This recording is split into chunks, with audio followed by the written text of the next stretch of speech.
अस्सलाम वालेकुम जी my dear YouTube family. उम्मीद करती हूँ कि आप सब लोग ठीक ठाक होंगे। मैं भी बिल्कुल ठीक हूँ अल्हम्दुलिल्लाह। तो जी पूरा व्लॉग देखिएगा, पूरी जर्नी देखिएगा मेरे साथ। तो जी बात करेंगे हम कभी मैं और कभी तुम के बारे में, जिसमें के रुबाब उतर आई है अपनी असलियत पर। यानी कि आप ये देखें कि एक औरत इतनी ज़्यादा अमीर होने के बाद भी इस किस्म की घटिया हरकतें कर सकती है कि पैसे देकर और फिर खुद ही पैसे उठा ले। जिस टाइम ये दे रही थी उसी टाइम मेरे जहन में ये बात आ रही थी और मैंने लिखी भी थी कि ये खुद ही इसको चोरी करवाएगी और इसका इल्ज़ाम मुस्तफ़ा को देगी, क्योंकि मुस्तफ़ा के बारे में ये मशहूर है कि वो निकम्मा है, नकारा है, काम नहीं करता है। शर्जीना के दिल में भी ये बात आ सकती है, क्योंकि उसने अभी सुबह ही उससे ये बात की है कि मैंने एक गेम का प्लान बनाया है जो कि मेरे जो बॉस हैं उसको बहुत ज़्यादा पसंद आई है, और अगर ये अप्रूव हो जाती है और मैं इस पर काम करता हूँ तो मेरी तनख्वाह 100 गुना नहीं, 200 गुना नहीं, बल्कि 700 गुना बढ़ जाएगी। तो शर्जीना ये सोच सकती है कि मुस्तफ़ा ने जो ये बात की थी, इट मीन्स कि उसने ये पैसे चोरी किए थे और यही पैसे उसने मुझे देने थे, और बहाना ये बनाना था कि ये मेरी जॉब जो है ना उसमें मेरी प्रमोशन हो गई है। जैसे ही लड़ाई होती है घर में तो अदील और रुबाब जो है ना दोनों वो अलग अलग सिचुएशंस में चले जाते हैं।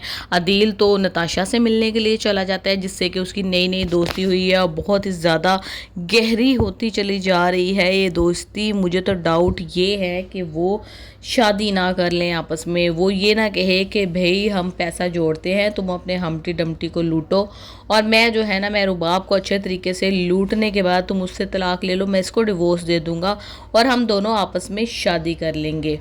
तो देखते हैं क्या होता है, अभी कुछ कंफर्म नहीं कहा जा सकता।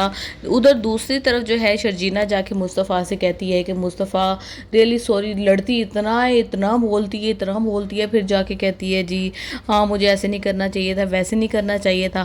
तो मुस्तफ़ा कहता है नहीं नहीं कोई बात नहीं, फिर आराम से सो जाते हैं। और सुबह जब बेचारी नाश्ता बनाने के लिए उठती है तो 100 बातें उसको सुनने के लिए मिलती हैं। उस घर में अब इन लोगों का रहना बहुत ही ज़्यादा मुश्किल हो गया है, क्योंकि ज़ाहिर है वो पैसे तो सारे लगा रही है रुबाब और लगा रहा है अदील, और ये लोग रहेंगे वहाँ से, खाएंगे पिएंगे तो बेगैरतों की तरह खाएंगे। और अब ये जो इल्ज़ाम इसके ऊपर लगेगा, इसके बैग में से पैसे निकल आएंगे मुस्तफ़ा के बैग में से, तो इनका एक फिर वो कहेगा जी मैंने तो ये पैसे नहीं रखे थे, ये पैसे किस तरीके से आ गए मेरे बैग में। तो उसका बाप उसको लगा के थप्पड़ देगा कि तुम निकारा और नकट्टू तो थे ही, लेकिन मैंने ये सोचा कभी नहीं था कि तुम इस हद तक घटियापन पे उतर आओगे कि तुम अपने ही घर में चोरी करना शुरू कर दोगे। तो वो बेचारा जिसने कुछ किया ही नहीं उसके दिल पे सोचे क्या बीत रही होगी। माँ तो वैसे ही रुबाब के वारिस सदके जाती है, इसको पता तब चलेगा जबकि इसके शौहर दोबारा से बीमार हो जाएगा और इसको रुबाब के घर जाके रहना पड़ेगा। तब इसको रुबाब की असलियत का पता चलेगा, जब इसको वो इसकी 2 टके की औकात दिखाएगी। अभी तो वो बहुत इसको बाइज्जत तरीके से बात करती है, इसको शो करवाती है। जब वो कहती है कि मैं समोसे लेकर आती हूँ तो फिर हाँ हाँ I like it very much कह के तो बाद में किस तरह से मुँह बनाती है। यानी कि इसका ड्यूल फेस पर्सनैलिटी है, वो जब इसके ऊपर खुलने वाली है तो फिर इसको पता चलेगा नहीं नहीं शर्जीना तो इससे 1000 गुना बेहतर थी।